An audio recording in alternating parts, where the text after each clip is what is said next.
Bueno, ahí estamos ya. Buenas tardes para todos, para todas las que están por aquí, escuchándonos y viéndonos.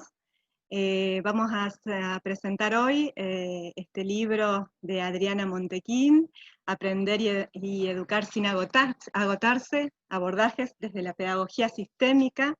Bienvenida Adriana, bienvenida María Laura, Rafael y Mariano. Los voy a presentar brevemente y vamos a comenzar con la presentación de cada uno de ellos del libro de Adriana. Bueno, nos acompañan entonces Rafael de Piano, que es doctor en educación, licenciado en psicología, diplomado en estudios superiores universitarios, jóvenes en situación de dificultad, fundación del Centro de Estudios Multidisciplinarios y Université París 8, profesor de educación especial y profesor para la enseñanza primaria. Se ha desempeñado como docente integrador en la provincia de Buenos Aires, como psicólogo en equipos de apoyo, maestro de grado de recuperación y profesor de enseñanza primaria y de educación media en escuelas de la Ciudad Autónoma de Buenos Aires, y actualmente es profesor en la Diplomatura Pedagogías de las Diferencias de Flaxo, Argentina. Autor del libro Hacia una fragilidad común, saberes profesionales, saberes en situación.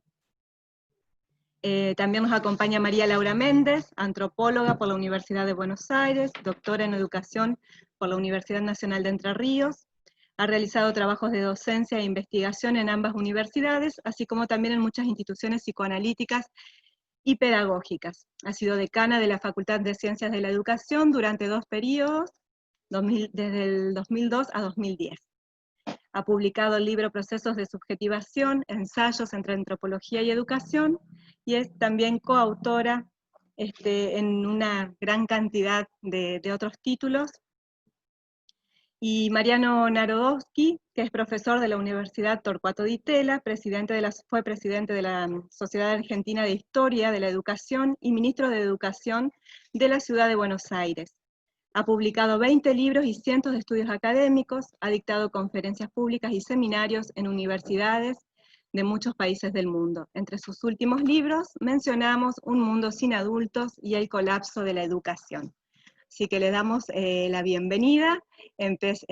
Comienza Rafael a hacer la presentación.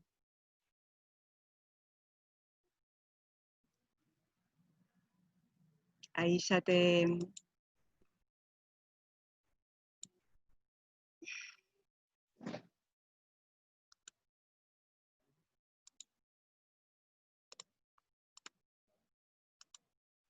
A ver, Rafael, ya te doy entrada al audio.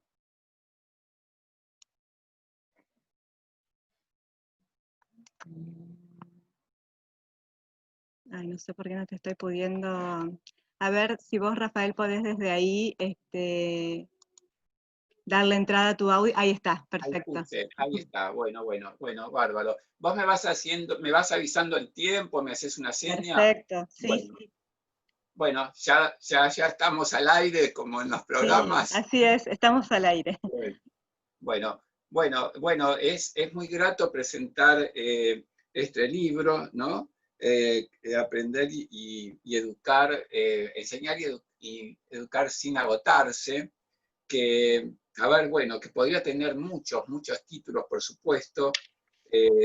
Mucho lo vinculo con algo que con María Laura, bueno, hemos aprendido mucho de trabajo con ella sobre el trabajo desde la multiplicidad, porque vinculo esta noción agotarse a Deleuze, a Gilles Deleuze, cuando habla del agotado como aquel que ya no tiene ninguna salida. Entonces, lo que Adriana propone justamente en este trabajo tan exhaustivo es justamente las múltiples variables y las múltiples salidas, ¿no? En este caso lo aplica muchísimo a la educación, pero es una práctica que excede digamos, es una práctica para la vida. Esto nos parece me parece muy importante, muy necesario. Esto de que cuando uno está atascado y no siente que hay otros caminos, de repente, si cambia la perspectiva, si cambia el punto de vista, si se ubica en otra posición, puede encontrar una visión, otra y otra, ¿no? Como hemos aprendido de María Laura también, lo mismo que el cineasta que cuando va a hacer una película, bueno, puede tomar muchas tomas y arma una película, otra y otra. Algo de esto en lo general podría asemejarse a esto, ¿no? La de sin agotarse porque llama a todo lo múltiple, a todo lo existente, a lo infinito de la potencia de la existencia para generar formas de vida, para que se pueda vivir afirmando las vidas desde el propio deseo, desde el propio querer. Quiero decir que quiero destacar muchísimo el estilo de Adriana en la escritura. Es un estilo que invita mucho a la lectura y es como, yo por ejemplo he comenzado a leer el libro y dije, bueno, tengo que cenar, tengo que ir a cenar y un poco más, va llegando como es su estilo personal, como es su forma de vida, como es su toma de posición. Esto amiga mucho, además, con la propuesta. También lo que quiero decir es que es un tema que conmociona también, que conmociona porque todos han pasado, todos hemos pasado esta propuesta para la educación que ella la experimenta en la Universidad Tecnológica Nacional, ¿no? en la Regional Buenos Aires, en relación a los alumnos ingresantes y que están retenidos en la carrera, pero además esto lo fue ampliando, lo está ampliando con docentes, con maestros, para todas las áreas de la educación. Por eso digo que es para la educación, pero además es amplio hacia todos los estilos, los modos de vida. Recuerdo un estudiante que dice, bueno, cuando separo lo que siento y mi cuerpo, entonces ahí me aparece el dolor de estómago, ¿no? Y lo que invita desde unos parámetros, bueno, muy interesantes, que no son límites, sino regulaciones, como tiene, digamos, lo sistémico. Hay pautas que entonces, por supuesto, muy flexibles, ella en un momento las nombra también, ¿no? Y la propuesta es como más rígidas, más flexibles en relación a las experimentaciones que hace con los estudiantes, pero esto da lugar a mucha interacción, pero sobre todo a eso que se tiene como bastante olvidado en las instituciones, sobre todo en las instituciones educativas, pero en todas las instituciones, a qué me pasa, qué nos pasa, qué estoy sintiendo. Y además, bueno, a ver, no me acuerdo del nombre, ¿no? Pero estos diagramas, esta historia configurada, graficada y representada, ¿no? Las configuraciones topográficas 3D, digamos, estas que además generalmente son en grupos, son múltiples. Un alumno, por ejemplo, un estudiante es el que presenta determinada cuestión, pero la multiplicidad de todos los otros es lo que le da sentido y también las distintas variaciones lo saca del centrado en sí mismo y lo ubica, libera, destraba cuestiones. Entonces, puede ser que un alumno decida continuar con esa carrera y haya habido su estancamiento, puede ser que el estudiante decida no, por este lado no, desbloquea y esto es sumamente importante y sumamente vital. Quiero decir que Adriana dice en un momento, si esto yo lo hubiera conocido para mi hijo desde la educación primaria, ¿no? Este modo, este otro modo, esta otra propuesta, bueno, digamos, son como otras herramientas. el poder darse cuenta, por supuesto que a través de terceros, de que uno es un elemento de sistemas, de relaciones, que somos en relaciones, bueno, amplía un montón, amplía un montón. Yo he recordado los momentos, a ver, esto en lo personal, los momentos de la elección vocacional, los momentos de decisiones en la vida, así como en relación a los propios hijos, en relación a los propios estudiantes, y la verdad que son elementos y herramientas sumamente concretas, sumamente concretas. Se pueden ver como de determinada manera, digamos, como desde lo mental y que en otro tipo de, a ver, podríamos decir terapias o formas de abordar las situaciones. Y esta es una manera donde no hay, a ver, ¿no? Ecosistema, no se separa cuerpo de mente, se le da muchísimo, muchísimo lugar a las sensaciones. Y entonces esto ubica y libera de otra manera. Hay comentarios de los maestros en las implicaciones, en las tareas, en las experimentaciones que hace Adriana. Bueno, Adriana es de trabajar así como de ir generando, ¿no? Desde la semilla, desde lo que no está armado, ir y ponerle como mucha cuestión a esto. Es casi inverosímil. Yo he trabajado en la ciudad, he trabajado como docente, he trabajado en provincia de Buenos Aires, y es como muy difícil que estos otros sistemas puedan entrar en lo educativo. Adriana logró que esto entre, hace ya, creo que desde 2017 aproximadamente, está trabajando con este método con los docentes. No quiero dejar de mencionar también, porque yo estuve en algunas reuniones también, a quien trajo este sistema, pueden aparecer muchas vertientes, pero a quien trajo este sistema a la Argentina y quien armó también, ¿no? Digamos así, con esa fuerza, como muestra Adriana también, lo voy a pronunciar mal, Hugh Boltzmann, que en 1999 decidió quedarse en Buenos Aires y llegó a armar este centro latinoamericano de constelaciones familiares y soluciones sistémicas. Digo que es un abordaje más muy importante, que responde ecológicamente a los humanos, pero a todo lo existente en relación a destrabar propuestas, a vincular con el deseo, a vivir una vida más afirmada, una vida más asentada.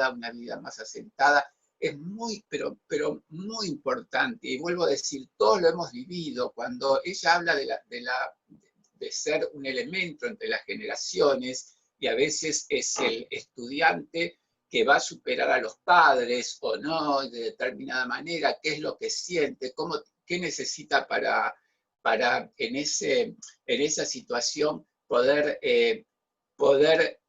pasar esas barreras y animarse a ser sin desvincularse de ese padre, sin desvincularse de esa madre. Son cuestiones, pero sumamente, sumamente importantes y que trabajadas abren.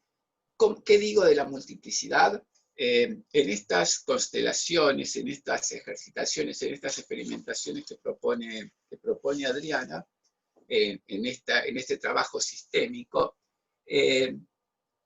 digamos, además de muchos dispositivos y muchas herramientas que son muy concretas, que están muy explicitadas en el libro, están muy, muy, muy claramente explicitadas. Eso es otro rasgo también muy interesante. Es muy difícil una cuestión muy vivencial, poder transmitirlo solo por escrito. Este es un rasgo absolutamente destacable. Muy, muy, muy difícil poder transmitirlo solo por escrito.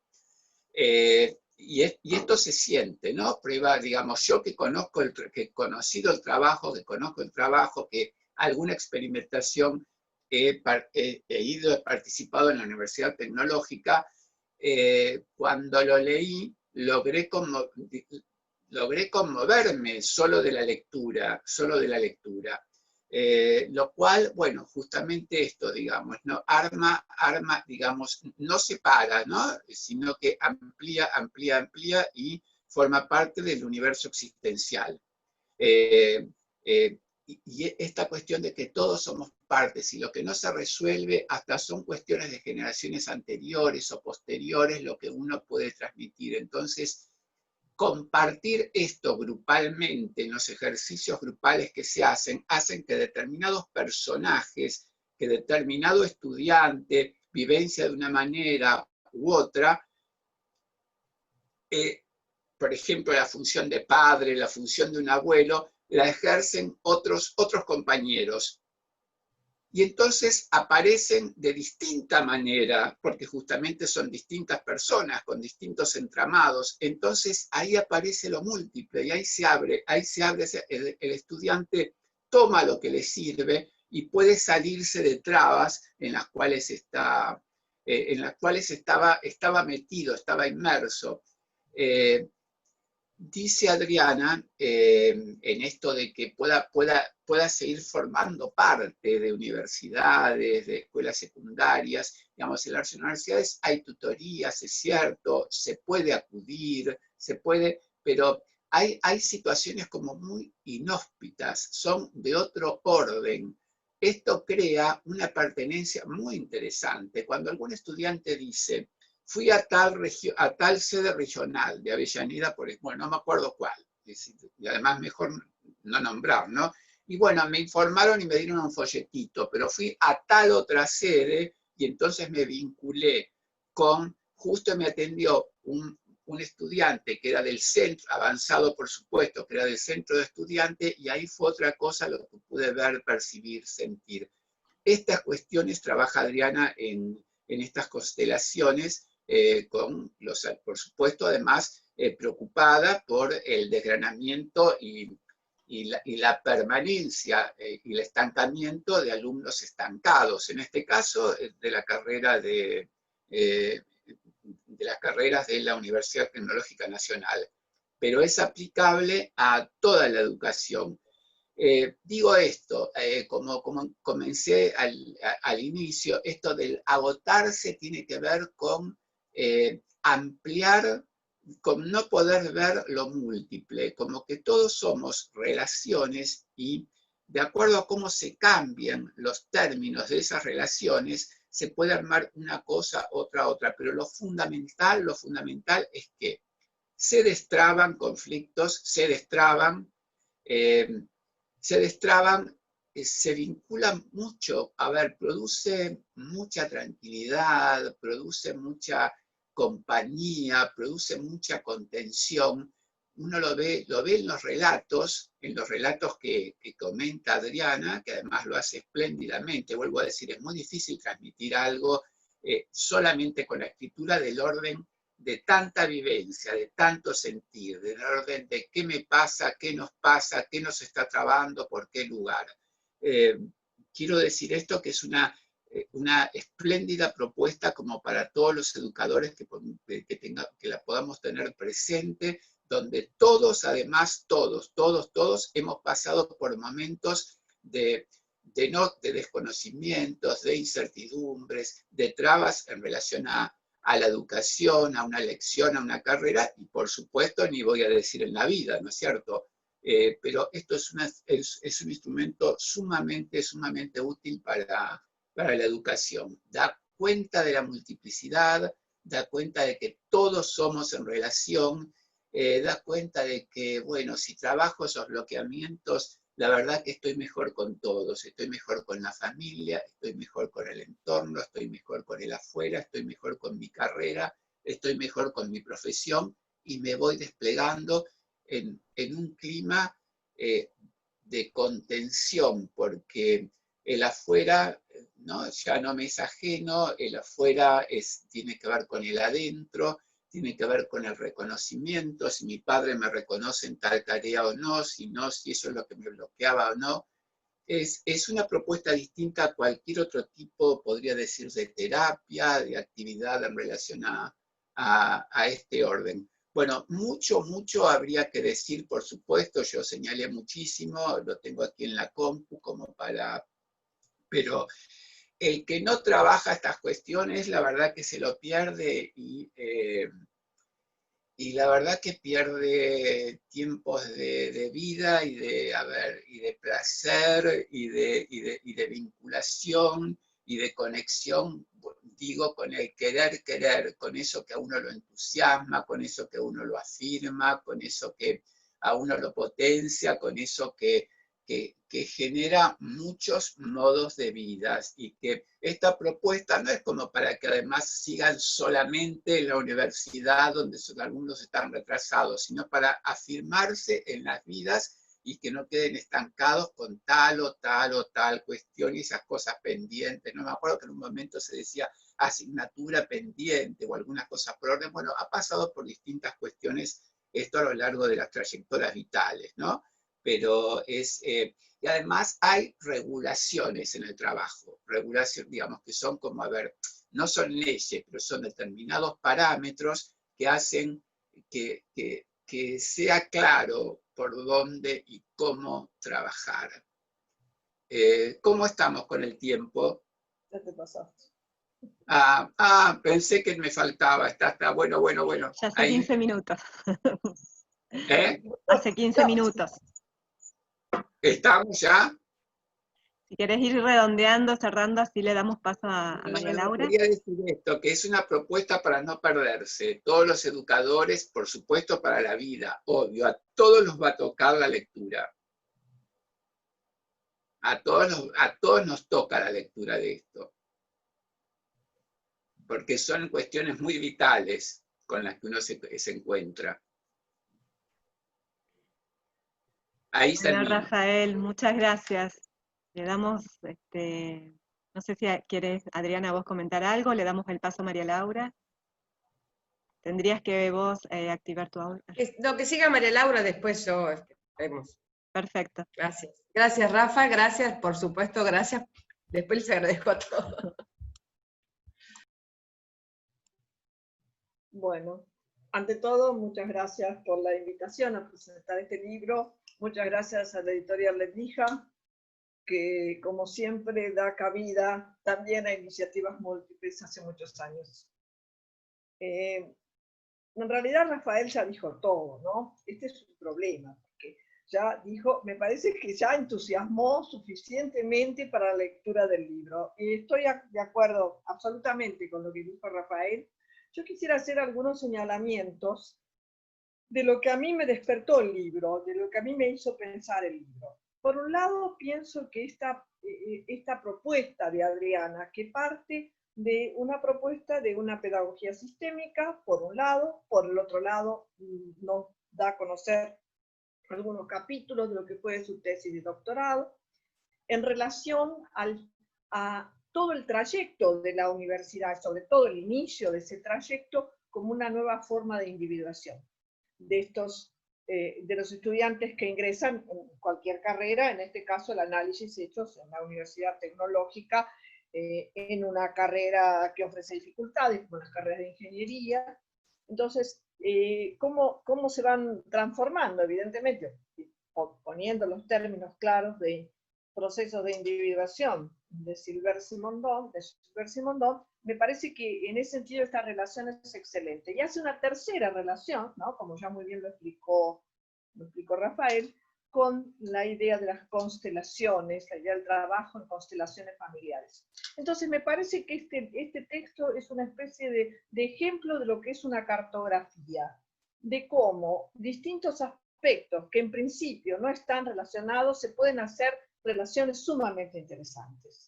Y en este caso, en una institución, ¿no? Sobre todo en una institución universitaria, que no tiene como práctica ocuparse de estos asuntos que están más ligados a los planos de la subjetivación que a los planos objetivos de la ciencia, digamos, lo digo bien entre comillas esto, ¿no? Pero me parece que es muy interesante pensar cómo se unen puntos heterogéneos y se hace entonces una cartografía. Yo diría, este libro es un ejemplo de una cartografía.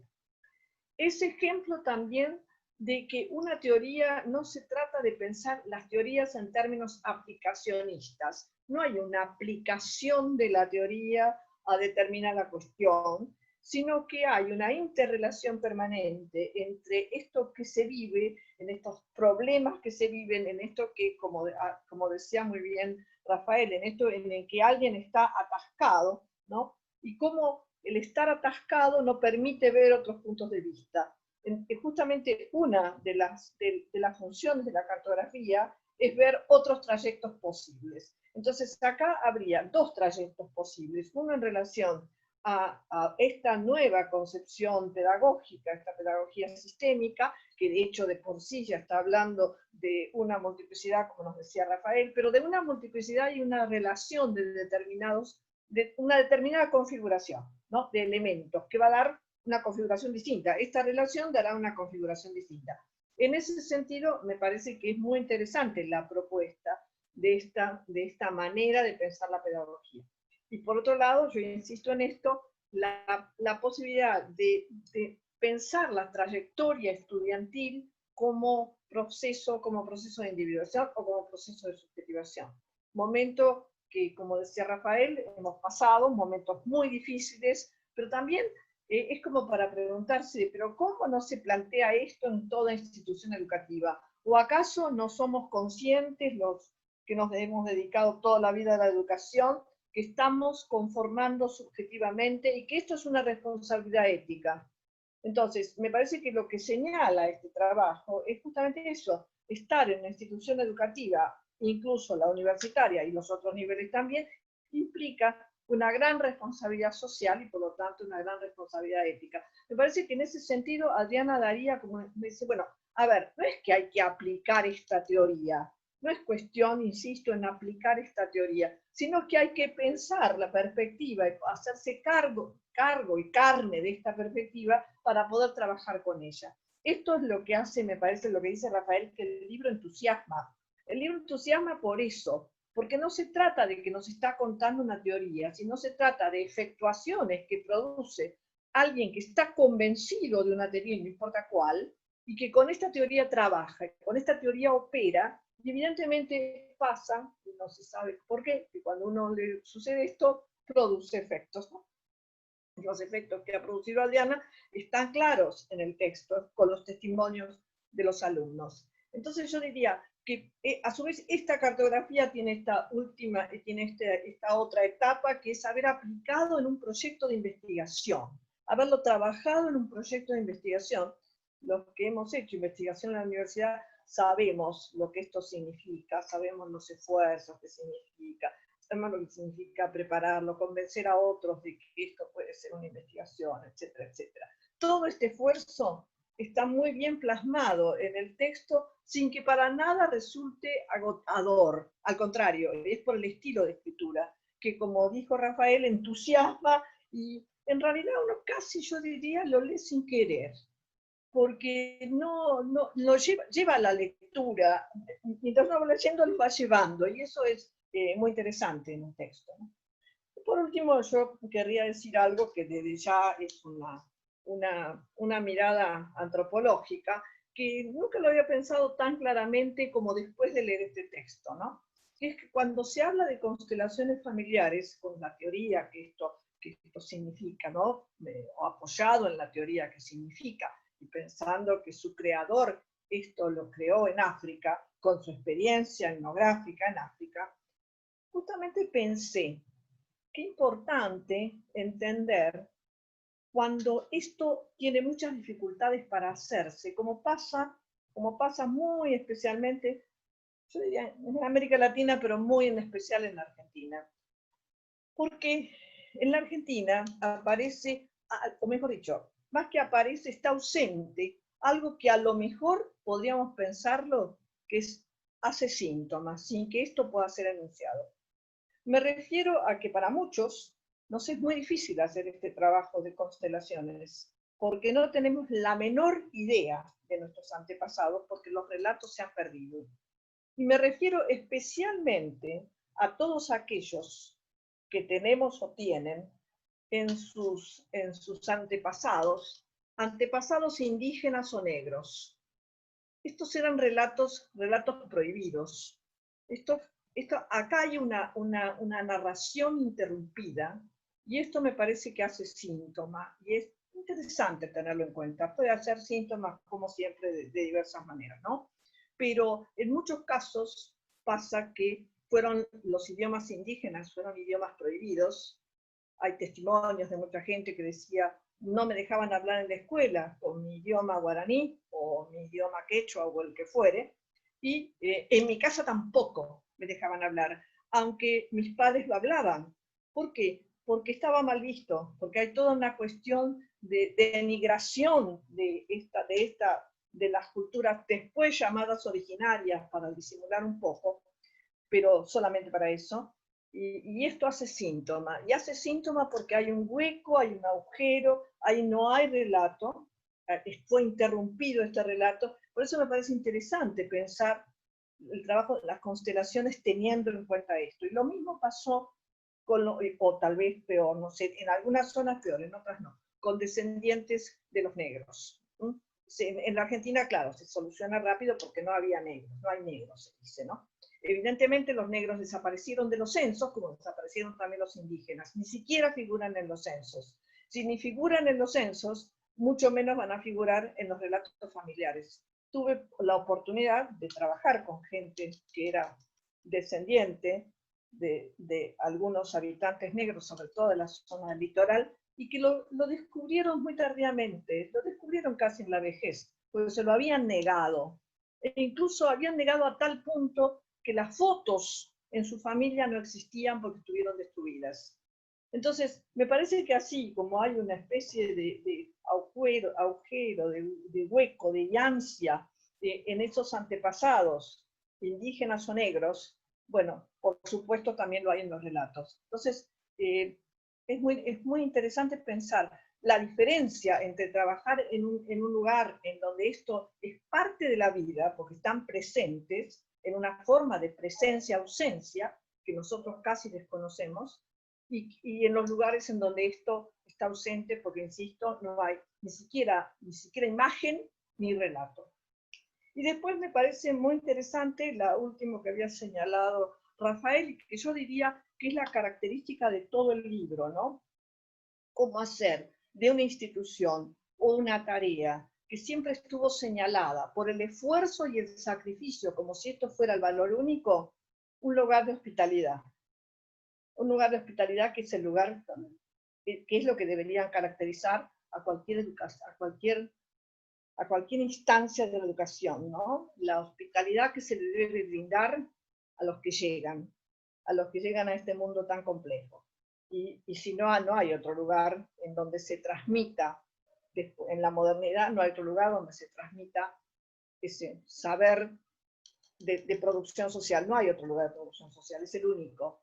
Por lo tanto, habría que establecer una especie de cuidado especial de estas instituciones, y generalmente no se tiene este cuidado. Y tampoco se trabaja en las instituciones la dificultad de que no sean hospitalarias. Y lo que esto puede producir, fundamentalmente, sí, en niños más pequeños, pero también en los estudiantes universitarios, que muchas veces están muy desvalidos porque por ahí algunas veces se trasladan de lugares distantes, tienen muy poco que ver con la historia del lugar, tienen poco que ver con la historia de la profesión que eligieron. Entonces hay una situación de desvalimiento interesante, que me parece que todo lo que sea trabajar en la institución, esta función de hospitalidad, bueno, me parece importantísimo. Entonces, este libro de Adriana nos entusiasma para hacer esta tarea. Y hay otra cosa que yo señalaría, ¿no? Sin duda, hubo esfuerzo en toda esta tarea, hubo esfuerzo en su realización de la tesis, obviamente, y hubo esfuerzos en la tarea esta de investigación. Pero hay una característica de Adriana que está en el libro: es insistente. Insistió, y con la insistencia siempre se logran efectos. Así que, bueno, gracias por haberme dejado participar acá. Y, bueno, gracias por el libro. Muchas gracias, María Laura.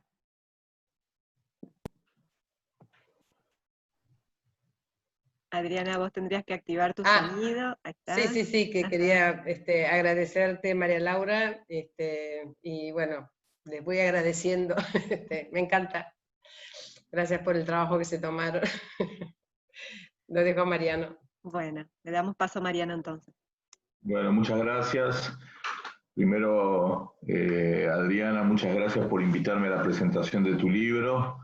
El capítulo de la insistencia ya María Laura lo dejó en claro, así que no vamos a redundar sobre la cuestión. Muchas gracias a la editorial La Endija también por generar este espacio, por publicar el libro y generar este espacio de presentación que cada vez que uno participa en la presentación de un libro, me parece que lo que uno hace es celebrar, o por lo menos lo que a mí me gusta hacer es celebrar una situación de nacimiento de algo, de difusión de algo que, como siempre, es una situación de extrañeza, porque una vez que el libro se publica ya no es del autor, ya es de los lectores, ya todo lo que se podía haber modificado se modificó y si no, mala suerte. Ahí la compañera de la editorial asiente porque ya debe estar acostumbrada a las quejas de los que hacemos los escritores una vez que ya está todo cerrado. Y por lo tanto me parece que tiene ese momento de cierto duelo por algo que se termina y de cierta alegría por algo que empieza, que es la lectura y la circulación, y me parece que eso es lo que hay que celebrar.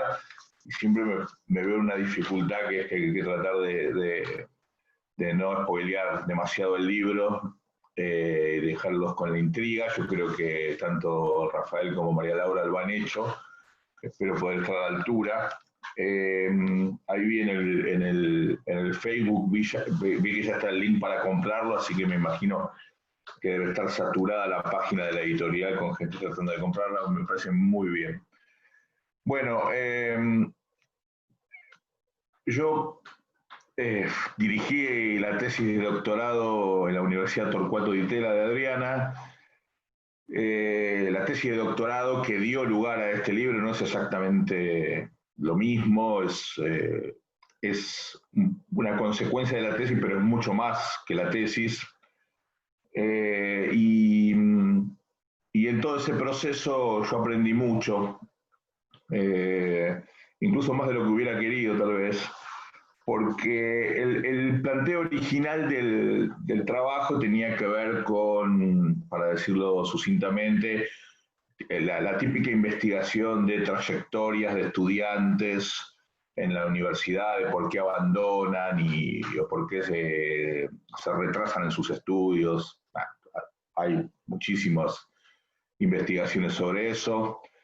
Y obviamente el abordaje natural en un ámbito académico para un trabajo de esa naturaleza es un análisis de tipo estadístico, que es el que más acostumbrados estamos para hacer, y además es el que me parece que mejor capta en primera instancia aquello que sucede. Bueno, entran 100, en primer año terminan 80, y bueno, esas cosas más o menos esperables. Que se miden en términos de una función de producción, econométricamente, o se puede hacer una correlación respecto de causas, o se puede establecer una regresión, se pueden establecer ciertas causalidades de carácter estadístico, etc. Bueno, la investigación transitó en parte por ahí, el libro también, en parte transita por ahí, pero ahí Adriana le dio, tanto en la tesis, pero sobre todo en el libro, le dio un giro interesante y para mí inesperado. Esa es la parte que yo la parte que aprendí, porque en vez de tomar el tema en cuestión desde un punto de vista estadístico, sociológico, en el sentido tradicional, lo que hizo fue todos esos datos y todas esas y toda esa evidencia de carácter descriptivo, fue ponerlas a jugar, no en términos generales, como es lo que hacemos cuando hacemos ese tipo de trabajo, que está bien hacerlo, por supuesto, ¿no? Sino que lo puso a jugar en términos de una singularidad, es decir, de la singularidad de los estudiantes.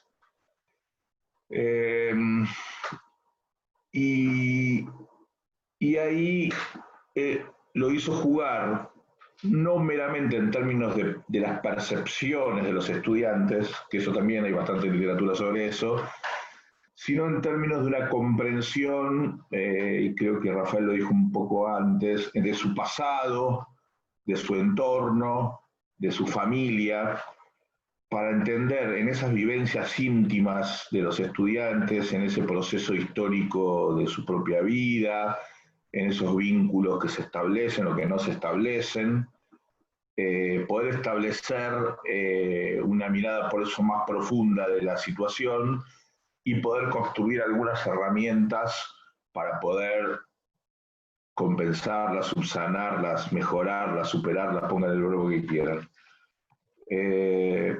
Si se quiere, esa singularidad es más interior que el análisis tradicional, y me atrevería a decir que, y está mal lo que voy a decir, pero es más humana, en el sentido de que tiene una escala más humana que lo que tiene una regresión estadística. No es correcto lo que acabo de decir, porque la regresión estadística intenta captar lo humano desde ese lugar, pero creo que en un ámbito como este se entiende, es algo mucho más cercano, más vivencial, más vital. Y me parece que lo más interesante, y lo quedaría para largo, pero que no lo voy a plantear porque ahí sí estaría spoileando, es que Adriana deriva de este análisis consecuencias pedagógicas, o sea, sobre cómo interactuar en materia educacional y particularmente escolarizada. Me parece que ahí hay bastante tela para cortar, bastante debate para dar. Repito, no voy a entrar en eso, pero tiene mucho que ver con lo que tanto Rafael como María Laura plantearon antes, y es de cómo este análisis al cual me referí recién, en vez de escalarse en una magnitud enorme, al revés, se enfoca en un espacio más, comillas, humano, más acotado. Por eso parece bien lo que dijo María Laura de una especie de cartografía en la cual se puede ubicar uno mismo y en ese entorno poder construir mejor lo que entendemos que está ocurriendo y lo que entendemos que podemos modificar. Y una última cuestión que me suscitó la lectura del libro, que lo terminé de leer hace un par de horas porque ando con mucho trabajo, pero que, bueno, en parte ya pensaba que ya más o menos lo tenía, pero el libro igual es distinto que la tesis. No pude dejar de leer el libro y de acordarme de nuestras conversaciones con Adriana en los años de investigación de la tesis, sin pensar que en este momento estamos aislados, bueno, por lo menos los que estamos acá en el AMBA, y que estamos sin escuela, y que hay una situación de aislamiento que paradojalmente es la palabra que designaría lo contrario que el desideratum de Adriana para esa pedagogía que ella está derivando de estas ideas. Eso es interesante porque, bueno, porque efectivamente es una situación obligada, pero que me parece que sin ninguna duda se opone a la visión que ella da. Igual a eso es lo que me hizo pensar, porque con el colectivo Pansofía Project nosotros planteamos 11 tesis para una pedagogía del contraaislamiento, justamente entendiendo que el aislamiento no es solamente un aislamiento ordenado por una autoridad sanitaria o política, sino que el aislamiento también se da en las situaciones escolares normales, las que se daban antes incluso. Entonces ahí me parece que hay una vía de reflexión interesante, y que me parece que la vuelta a la normalidad o a lo que sea esa nueva normalidad va a poder ser leída de una manera prospectiva por estas herramientas que se construyen en el libro que hoy presentamos. Muchas gracias.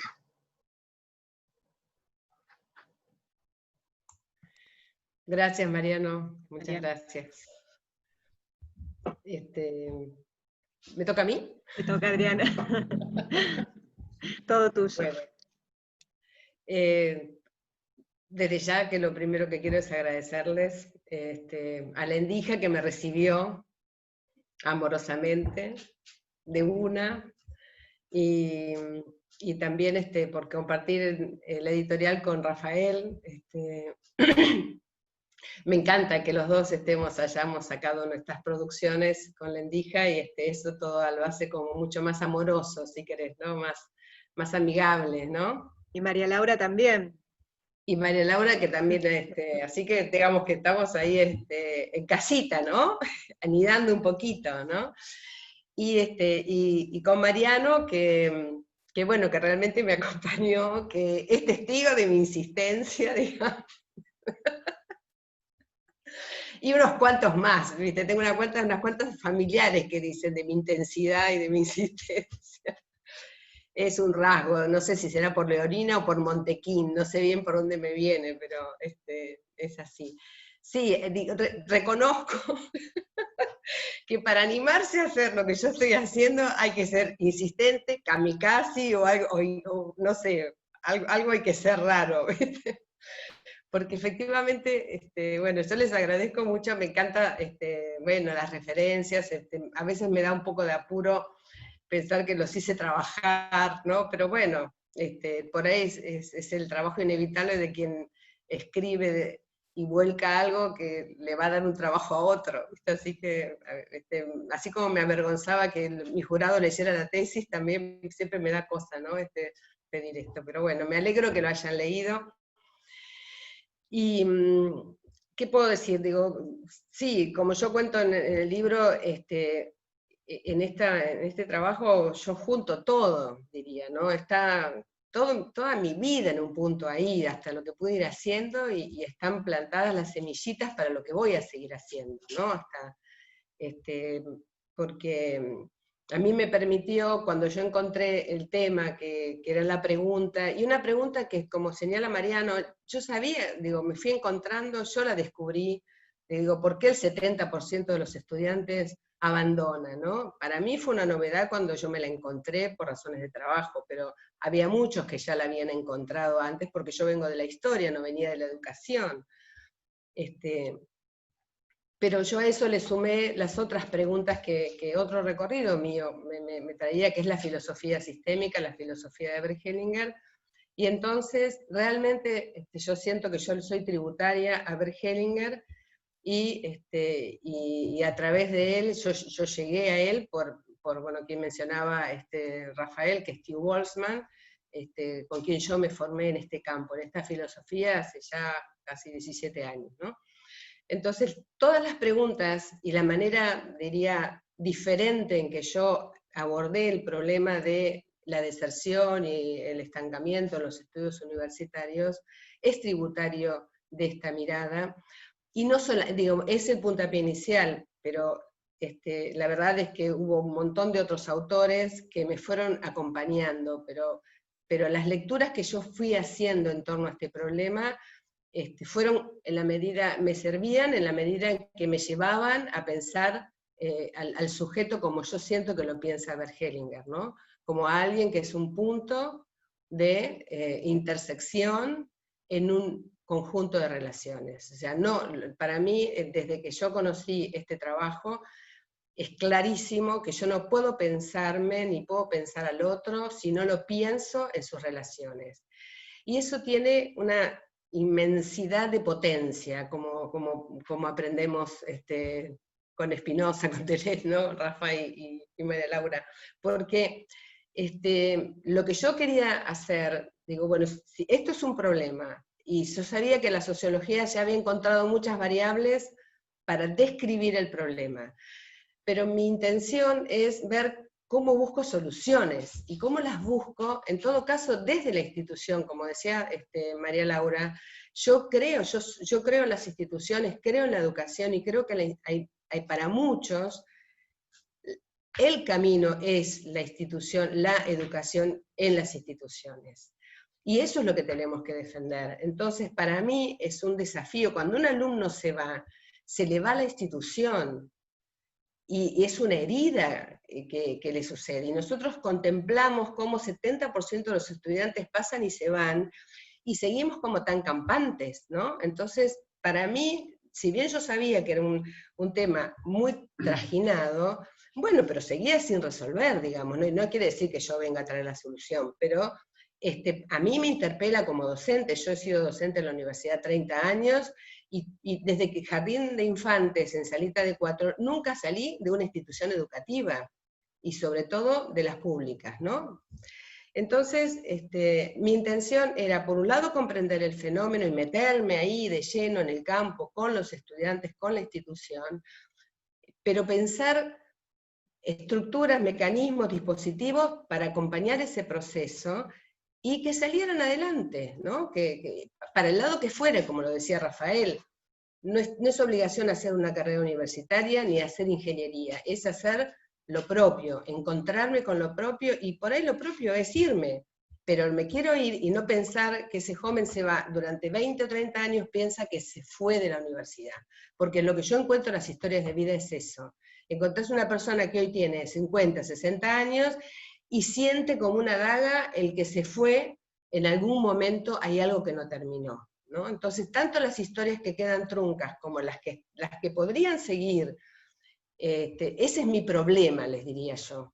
Y a mí la mirada de Hellinger y el dispositivo de Hellinger me dio una herramienta de vida, primero me la dio a mí, y está la gratitud que yo siento, y eso sumado a mi formación de base, que es la historia, digo, esta combinación le da la potencia a este dispositivo en el que yo estoy, bueno, por ahora explorando, ya hace 10 años, ¿no? O sea, en la tesis llegaste a un punto, y lo que estoy haciendo en los últimos 5 años es ahora de lleno concebir este dispositivo, que es lo que yo cuento en el libro, para acompañar esa instancia de que es extrañamiento, por un lado, y cómo pasamos del extrañamiento al anidamiento. Porque yo creo que las instituciones educativas tienen que anidar. Porque si yo no vengo con si tengo fallado mi anidamiento propio, o bien algo falta, o no me alcanza con lo que hasta los 18 años conseguí, ¿quién me lo va a dar? Entonces la institución, yo siento que la universidad y que las escuelas y cada uno en su nivel, tienen que mirar al individuo como con esa mirada de 360 grados, como dice otro colega mío, ¿no? Y tiene que concebir tanto la diacronía como la sincronía. Y entonces creo que cuando comprendemos el proceso, nuestra obligación es empezar a pensar soluciones, y en lo que yo estoy concibiendo es eso, ¿no?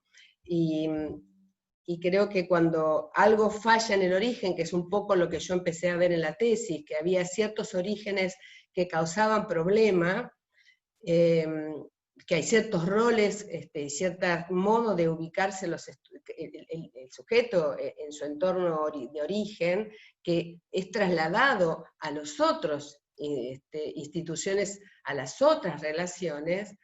Entonces, ¿cómo tiene que ser la institución que me anida, que me acoge, para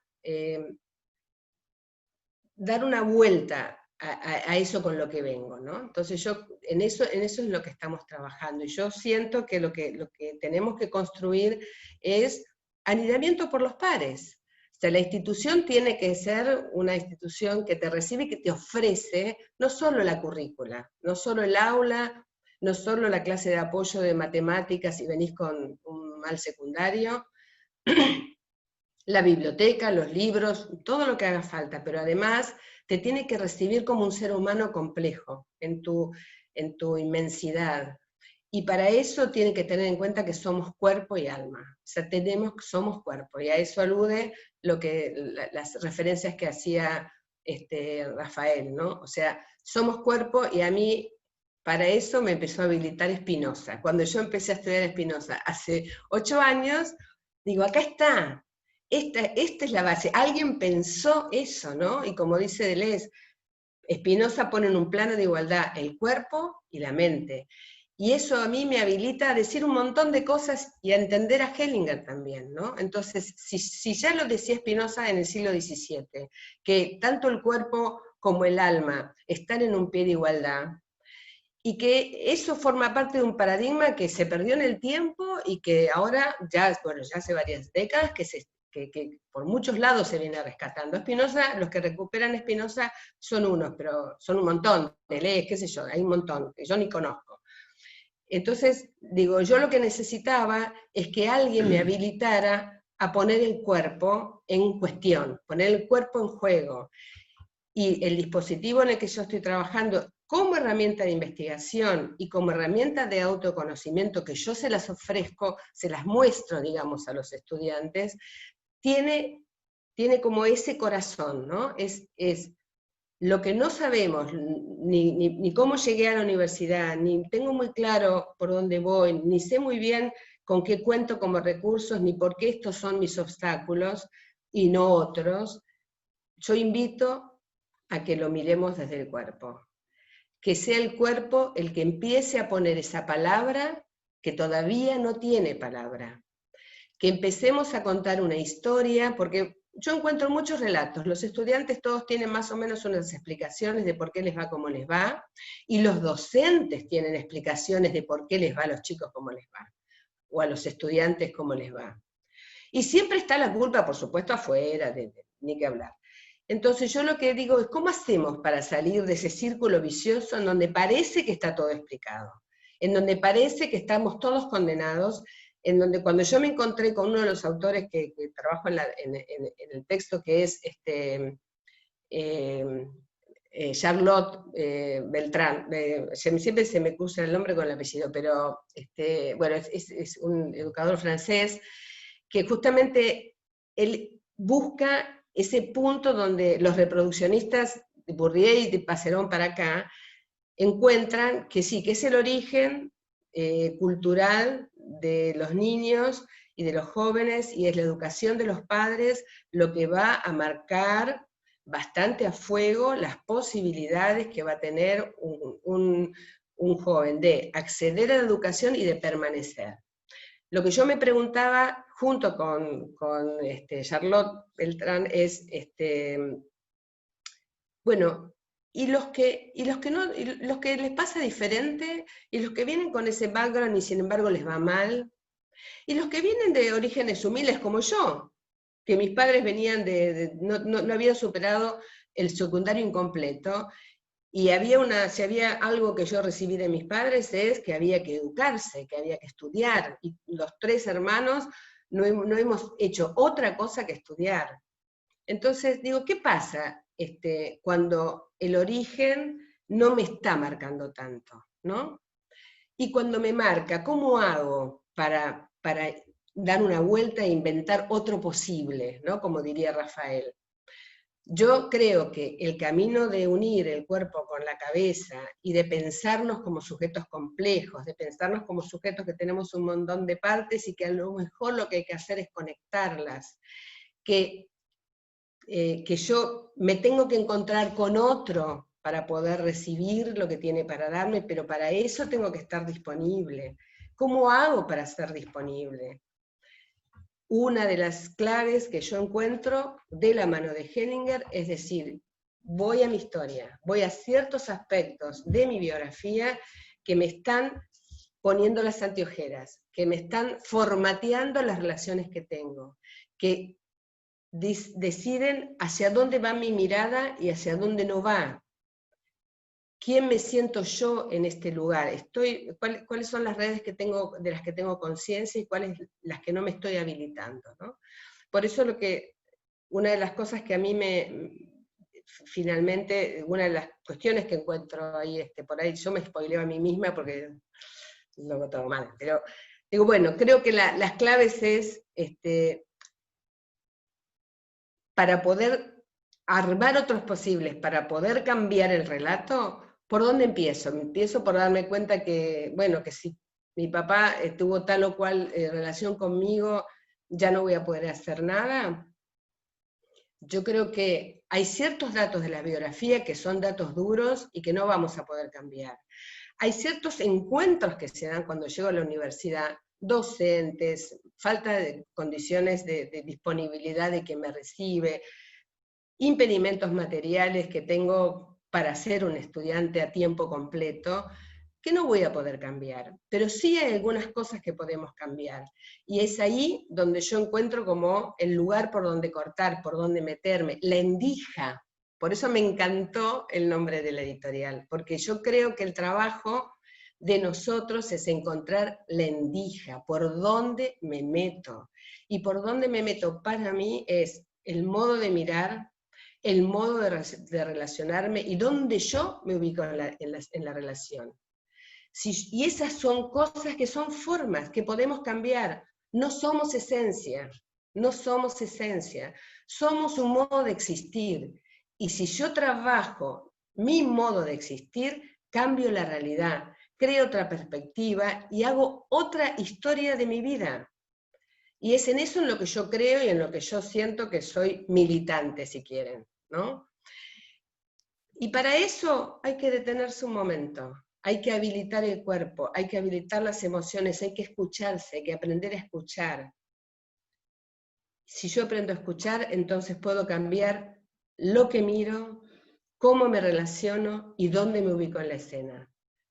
Y yo creo que eso se puede hacer. Lo puede hacer el docente frente al alumno de primaria.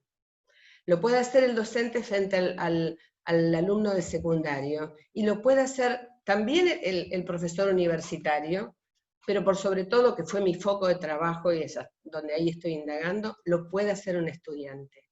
Y la institución lo puede hacer. Yo, de hecho, lo estoy haciendo.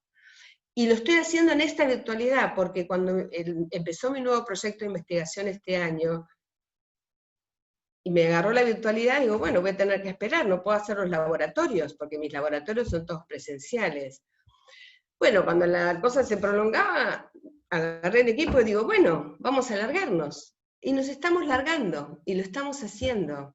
Entonces ahora sumé un nuevo objetivo a mi proyecto, que es cómo lograr ese anidamiento y cómo armar una trama en donde la trama son los estudiantes, y cómo armar una trama de singularidades. Y yo creo que se puede. Ese es el desafío. Armar una trama en donde cada uno sea a sí mismo. Se pueda reconocer sin vergüenza, sin miedo, de dónde viene, quién es, y pueda decirle al otro de dónde viene y quién es, y que así sea reconocido. Y ser amado por la singularidad. Y yo creo que eso se puede. Pero tenemos que empezar a darnos un poquito de tiempo y mirarnos a los ojos y darnos permiso para mirarnos a los ojos y reconocernos, ¿no? Hay que amar al otro como es. Y yo creo que se puede hacer, y que me parece que hoy estaba pensando con el equipo, dentro de los objetivos de nuestro laboratorio, y la verdad que más que nunca lo encuentro como que sale como por un tubo, ¿no? Lo que nosotros proponemos, porque los ingenieros, aún, digo, yo me propuse aparte un desafío, nada que, solo de una kamikaze como yo puede ser, que hacer esto en las carreras de ingeniería, con estudiantes de ingeniería, una población que el 85% son varones, ¿no? En mis talleres, los que yo hago, por otro lado, a nivel personal, el 90% son mujeres. Yo me metí en una carrera de 85% de varones. Y para mi sorpresa, funciona. Funciona, claro, con los que se prenden por ahora, ¿no? Pero decía, yo no mira las competencias que se les piden hoy a un ingeniero, las que enuncia el libro rojo del Confedi, de las 10 competencias, 5 son blandas. Y si hay algo que desarrolla este abordaje, este dispositivo y esta manera de pensarnos como cuerpo y alma, como cuerpo y mente, y que somos relaciones, es este trabajo, que nos va a mostrar, primero, digo, que mi primer objetivo en relación a la universidad es que un estudiante anide en primer año, que se aprenda que se dé la posibilidad de aprender el oficio de estudiante, que se afilie, como dice Coulon. El problema es que cuando hay algunos autores que dicen, bueno, el alumno va a poder avanzar y quedarse en la facultad si se afilia. Lo que no te dicen es cómo se hace para afiliarse, cómo se logra la afiliación. Entonces ahí es donde yo digo, bueno, vamos a trabajar para que se afilie, vamos a trabajar en el anidamiento. Y entonces me parece que trabajar con este método es trabajar para que el estudiante anide, para que desarrolle habilidades blandas, para que se encuentre con la universidad. Y también para que vaya aprendiendo las habilidades blandas que va a necesitar cuando sea un egresado. Y cuando sea un ingeniero que tiene que relacionarse con toda una empresa, con toda una planta, que tiene que trabajar con el operario menos calificado, el más calificado y con el gerente, entienda cómo tiene que relacionarse y pueda verlo como un otro que es similar a sí mismo, ¿no? Pero para eso tuvo que haberse mirado a sí mismo. Si no se miró a sí mismo y no se reconoció con una historia, con los agujeros que mencionaba María Laura, no va a poder comprender al otro también con su agujero, también con su historia, con su sensibilidad, con su cuerpo, con sus emociones. Y esto hay que hacerlo lo antes posible. Bueno, yo no sé, no quiero alargar más porque quiero que vayan a leer el libro, así que no les cuento nada más. Estoy súper agradecida a cada uno porque yo lo que me gusta es que las personas que me acompañan hoy son muy queridas para mí. A unos los he molestado más que a otros, digamos. Un día Mariano me dijo, Adriana, sos la única tesista a la que yo le doy tanta bolilla. ¿Te acordás, Mariano? Yo me acuerdo. Bueno, y entonces bueno, me propuse eso, bueno, hacer lo que hace todo el mundo, que es lo estadístico, pero también hacer lo que yo quería, ¿no? Así que me hice 2 tesis más o menos. Bueno, y Rafael, que es un sol que me acompaña en nuestras lecturas de Spinoza, y otros delirantes por ahí, y un enamorado. Y también, bueno, María Laura, que también con la que seguimos estudiando, y yo voy aprendiendo de ella también, y que me ha sido tan generosa de prologarme el libro, así que bueno, yo no tengo más que agradecimientos a la Endija y a todos ustedes, y hay que seguir, digo, lo que yo, como digo en el libro, más este tiempo, ¿no? Yo creo que más que nunca, hoy todo entra a crujir, y más que nunca, hoy nos damos cuenta de cómo estamos conectados, porque no solo nos conecta Internet, hoy nos conecta un virus, y todo el mundo sabe que el otro me trae algo, ¿no? Que estoy conectado, bueno, aprendamos que estamos conectados para lo bueno también, qué sé yo, ¿no? Bueno, no sé, eso. Bueno, Adriana, es un placer escucharte, así que por mí podría seguir. Si la dejas una montequina hablar, no para. No para, está bien, está bien. Bueno, nada, comentarte que hay muchos comentarios y saludos, hay gente que está escuchándonos y viéndonos desde varios lugares, desde Jujuy, desde Olivos, desde Hamburgo, desde Chajarí, así que todos saludándote, felicitándote, aplaudiendo por el nuevo hijo, así que bueno, todo eso lo vas a ver después a través del Facebook seguramente. Bueno, eso también, yo les quería, lo pensaba recién cuando ibas a hablar, que yo sé que varios amigos y mucha gente querida me está acompañando, yo lo siento en este momento presentes, y bueno, quiero agradecerles, ¿no? Que cada uno me acompañó en distintos tramos de este pequeño hijo, que por ahí es más autónomo que el mío, no lo sé todavía. Y les quiero agradecer por haber estado en cada momento, porque esto es un trabajo que empezó hace 10 años, y me fui, bueno, en Hamburgo fue uno de los lugares donde empecé a escribir, en la casa de mi amiga Mariana, y por varios lugares me fui pasando en donde me sentaba a escribir, y me iba un mes a escribir, Así que yo les quiero agradecer, aprovechar a todos los que están ahí del otro lado, a agradecerles de corazón a cada uno que me hizo un huequito, y a todos ustedes que me acompañaron, y nada, ¿no? Bueno, Adriana, te leo antes de cerrar y les leo a todos acá unos comentarios que me parece que está bueno. Lujana Loe nos dice, un aporte al entendimiento de la situación que estábamos esperando. Normis Arcángeli, también Adriana dice, desde el nivel inicial, mirando con respeto y amor a los padres de los niños. Qué bueno ser amado en la singularidad.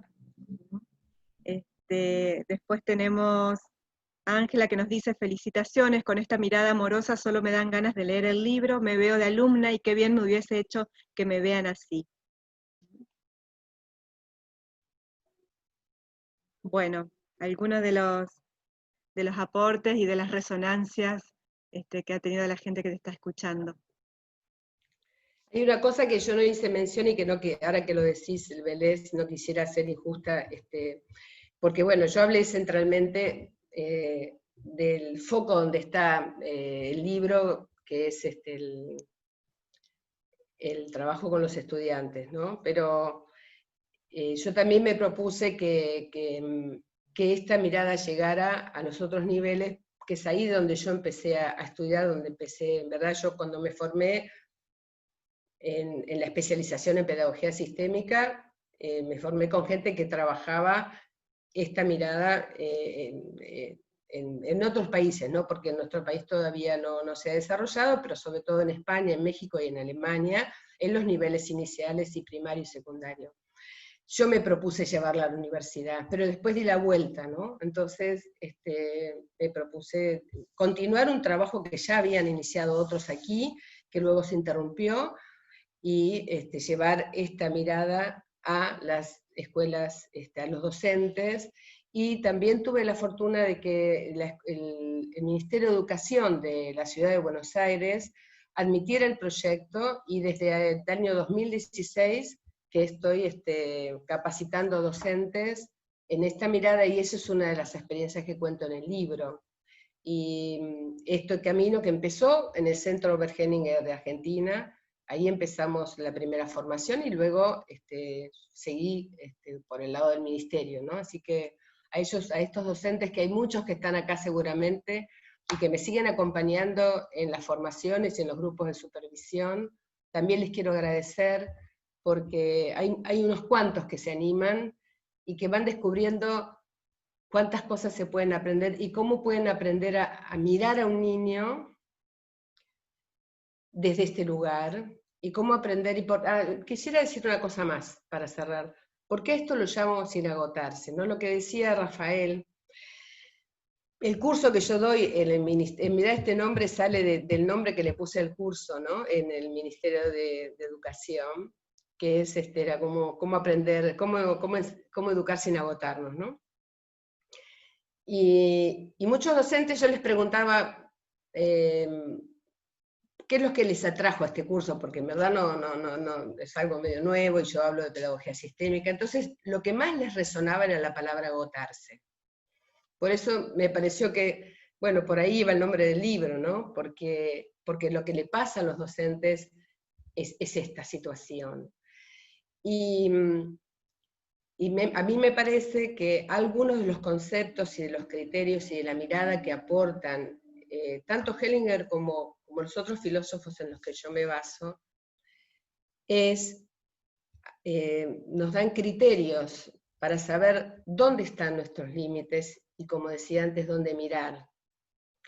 Y creo que si aprendemos a mirar y aprendemos a reconocer en qué lugar ubicarnos, contra qué podemos ir y contra qué no, y cuál es mi rol, y a qué cosas tengo que decir que no, y a qué cosas tengo que decir que sí en cada momento, y que vengan las consecuencias, ¿no? Yo creo que eso es un antídoto para el burnout, poder ampliar nuestra perspectiva, porque como no lo invento yo lo aprendí de otros. El mundo que tenemos delante, en gran parte lo construimos con nuestra mirada, con nuestra percepción. Entonces, si podemos aprender el camino para ver cómo es eso de que yo lo construyo y lo puedo modificar un poquito, modificando mi percepción, ahí es donde me parece que aparece el camino para empezar a no agotarse, digamos, ¿no? Bueno, y después lo leemos y seguimos en otro día. Bueno. Bueno, hay muchos comentarios, Adriana, que te voy a invitar también a que si en algún momento podés vos después leerlos, de gente que hace su aporte también de acuerdo a su experiencia, sus resonancias, y bueno, invitarlos también a los presentadores si quieren decir algo más, si quieren aportar un poco, está bien. ¿No? Ya está. Bueno. Bueno, nosotros desde la Indija queremos agradecerte, Adriana, en principio, por también haber confiado este libro, este trabajo tuyo. Nosotros felices de recibir este trabajo también, y como decía Mariano, decía que sí, en realidad en esto, ¿no? De que una vez que se publica el libro deja de ser nuestro y pasa a andar por la vida. Así que bueno, ahí andará tu libro ahora también sembrando esta mirada y esta amorosidad, ¿no? Así que te agradecemos profundamente. Bueno, una vez más, gracias Mariano, María Laura, Rafa, gracias Laura por estar y gracias a todos los que están por ahí acompañándome, que aceptaron la invitación de estar en este momento juntos, a mi familia, a mi hijo que está acá conmigo. Bueno, muchas gracias. Un placer. Seguimos en contacto. Seguimos juntos. Dale. Bueno. Aplausos. Ahora está para el champán. Sí.